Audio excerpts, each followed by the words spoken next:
Hello everyone. तर कसे आहात सगळे? दीपास टेस्टी डिलाईटमध्ये तुम्हा सर्वांचं खूप खूप स्वागत आहे. तर आज एकदम साधी सिंपल अशी रेसिपी मी बनवली आहे. तर लाल भोपळ्यापासून बनवलेली ही रेसिपी आहे. तर रेसिपीला सुरुवात करूयात आपण. त्यासाठी गॅसवर मी एक कढई गरम करत ठेवली. त्यामध्ये घातलेलं आहे 2 चमचे तेल. तेल थोडंसं गरम झालं की नंतर आपण त्यामध्ये घालणार आहोत अर्धा चमचा हिंग. हिंग थोडंसं आपल्याला जास्त घालायचं, त्यानं टेस्ट छान येते या भाजीला.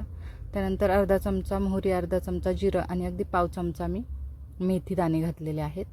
त्यानंतर थोडंसं किसलेलं आलं, म्हणजे अर्धा चमचा किसलेलं आलं आहे आणि 2 चमचे जाडसर असा ठेचलेला लसूण आहे. तर आपण लसणामध्येच बनवणार आहोत ही भाजी. खूप छान लागते. लसूण जेवढा जास्त तुम्ही घालाल तेवढी या भाजीची टेस्ट छान येते.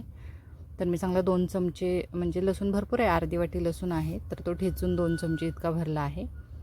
त्यानंतर हे भोपळा आहे तो स्वच्छ धुवून मी त्याचे काप छोटे छोटे करून घेतले. तर मी त्याची साल काढलेली नाही आहे आणि वजनीप्रमाणेच 500 ग्रॅम, म्हणजे अर्धा किलो भोपळा आहे हा. तर त्याचीच मी भाजी बनवते आहे. तर आता आपण आधी सगळे मसाले घालून घेतले, त्यानंतर भोपळ्याच्या फोडी घालून आपण ते परतवून घेतो आहे. आणि त्यानंतर घालणार आहोत आता अर्धा चमचा हळद आणि 1.5 चमचा आपण कांदा लसूण मसाला घालणार आहे. तर तुम्ही जो कोणता मसाला घरी खात असाल तर तो तुम्ही घालू शकता. त्यानंतर मी हा 1.5 चमचा काळा मसाला घातलेला आहे. तुम्ही याऐवजी गरम मसाला पावडर, किचन किंग मसाला वगैरे यूज करू शकता. आणि त्यानंतर घालायचं आहे चवीनुसार मीठ. अगदी थोडासा गूळ घातलेला आहे, तो ऑप्शनल आहे, तुम्हाला आवडत असेल तर घाला किंवा स्किप केला तरी चालेल. आणि आता हे सगळं घातल्यानंतर आपण ते मिक्स करून घेणार आहोत. तर आता गॅसची फ्लेम मी थोडीशी बारीक केलेली आहे आणि आपल्याला आता एक 2 ते 3 मिनटं चांगला हा भोपळ्याला सगळे मसाले लागेपर्यंत परतवून घ्यायचे आहेत. तर आता सगळे मसाले वगैरे मी छान असे परतवून घेतलेत. त्याला सगळा मसालाही भोपळ्याच्या फोडींना लागलेला आहे, तुम्ही बघू शकता. आणि त्यानंतर ठेवायचं आहे झाकण. तर आता आपण यामध्ये पाणी बिलकुल घालणार नाही आहोत, फक्त वाफेवर आपल्याला ही भाजी शिजवायची आहे. तर आता पाणी घातलं नाही आहे, त्यामुळे खाली लागू नये म्हणून मधून अधून आपल्याला झाकण काढून ही भाजी परतवून घ्यायची आहे. तर त्याच्यामध्ये आपण थोडासा गूळ घातला, मीठ वगैरे घातलेलं आहे, त्यामुळं भाजीला पाणी सुटतं.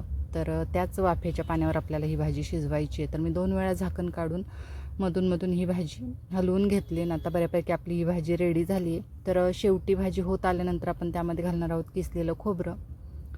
तर हे सुकं खोबरं आहे, तुम्ही त्याऐवजी ओलं खोबरं घातलं तरी चालेल किंवा तुम्हाला दाण्याचं कूट अगदी जाडसर असा कुटून आवडत असेल तर तोही घालू शकता.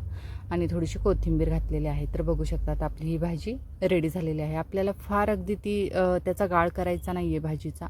तर फोडी आहेत अशा राहिल्या पाहिजेत. तर फक्त वाफेवर ही भाजी शिजली जाते ना, अगदी झटपट 1-5 मिनटातच ही रेसिपी रेडी होते.